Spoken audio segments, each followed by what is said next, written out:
Sobra sa tunga sa mga tinun-an sa grade 1 to 3 sa Talisay City ang dili makamaumubasa.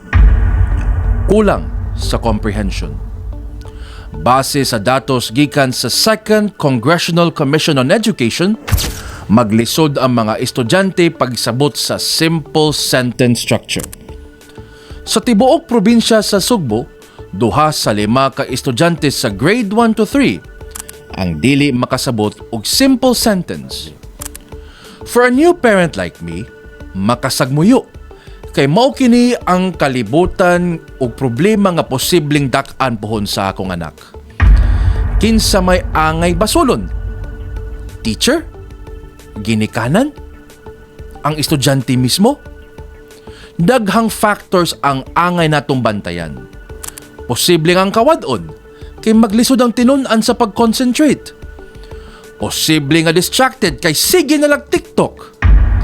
Apan para nako, it's ultimately the system that has failed us. Ubos sa no one left behind sa DepEd. Imbis nga makakat-on ang tanan, murag papasaro na ang tanan bisag dili pa makamao. Mahadlok nga madaot ang rating sa school. Basulon dayon sa teacher factor bisag nalunod na sa admin ang maestrog maestra. Doon na pa'y kakulang sa mga teachers ug sa kataas sa student-teacher ratio. Maglisod og atiman ang mga maestra sa mga bata. Dako unta og budget ang education. In fact, constitutional requirement nga ang kinadak ang budget alang sa edukasyon.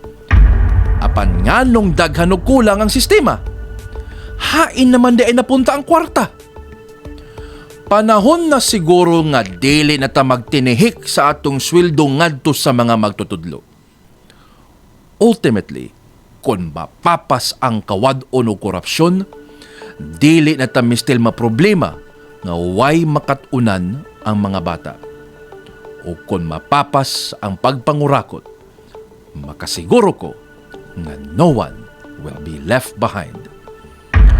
Ako ang inyong komentarista Luigi Flores, alang sa komentaryo on the dot. TV is a proud member of Philippine Press Club Incorporated.